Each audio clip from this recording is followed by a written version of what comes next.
Good morning সকাল সকাল বন্ধুরা, সকলে কেমন আছো?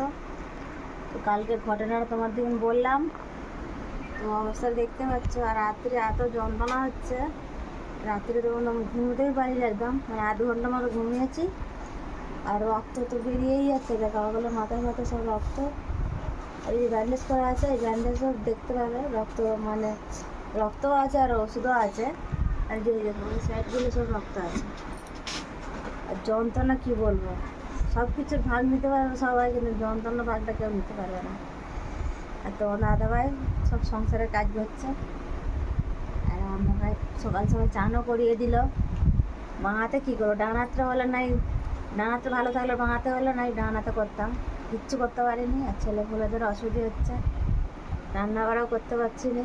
মানে একটা সংসারে যা যাবিত কাজ একটা ছেলেরা করতে পারে, মেয়েদের কাজ কী বলবো। আমি যে বলছি তাও আমার মানে গলা শুকিয়ে আসছে, এত যন্ত্রণা হচ্ছে।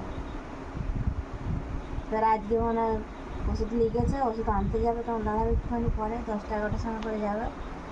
কালকে ড্রেসিং করতে যেতে হবে। তো ড্রেসিং করলে আবার মানে আমার বুকটা মানে ভয় দুরু দুরু করছে, কী হবে কী জানি। আমি বারবার জিজ্ঞেস করছি কী হবে ড্রেসিং করলে, মানে বাচ্চার জন্মে আমি এরকম সেলাই নিইনি, আর এতটা আমার কোনোদিন কাটেও না, আর ইঞ্জেকশানও নেইনি। মানে এই হাতে আবার দুটো এক জায়গাতে ইঞ্জেকশান দিয়েছে, একটা টিটেনাস আর একটা ব্যথা কমানোর জন্য। তো কী করবো, এই অবস্থাতেই তোমাদের সামনে একটু বলি যে আসি, তোমরা সব শেয়ার করে দাও একটু সবাইকে, একটু যেন সব ভগবানের কাছে প্রার্থনা করো তাড়াতাড়ি যেন ভালো হয়ে যায়। ছেলেগুলো কষ্ট হচ্ছে, সংসারের খুবই মানে অসুবিধা হচ্ছে। আর দাদাভাই আগে থেকে কাজে যায় বলে কাজটাও বন্ধ হয়ে গেল আমার জন্য। মানে আমি একটা মানে এমনই অপয়া, কালকে মানে সব আনন্দ ফুর্তি করে মাংস খাওয়া বলে মাংসটা ধুই আনে, আর মানে খালি বাঁধে না উঠবো আমি, আমাদের রাস্তার গায়ে বাড়ি, রাস্তায় না উঠবো আমার বিপদটা না ধরবে, তো বলা যাবে না কখনকার বিপদ আছে। তো আঙুল আমি সোজা করতেই পারছি না, মানে একটা একটা আঙুলে ব্যান্ডেজ করে দিয়েছে।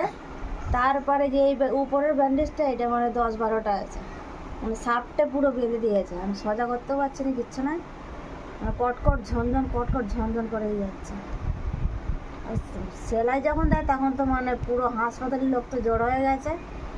তো ডাক্তারও বলছে যে একটু জল ফল খাওয়া, মানে সেলাই দিতে দিতে দাঁতি পড়ে গেছে। আর তোমার দাদাভাই তো আবার এখন দেখে সেও কাঁদছে, মানে খুবই ভালোবাসে, বুঝতেই পারছো ভালোবাসার বিয়ে মানে কতটা ভালোবাসে। তো আমার কিচ্ছু হয়ে গেলে সবারই কষ্ট হবে, তোমরা একটু প্রার্থনা করো।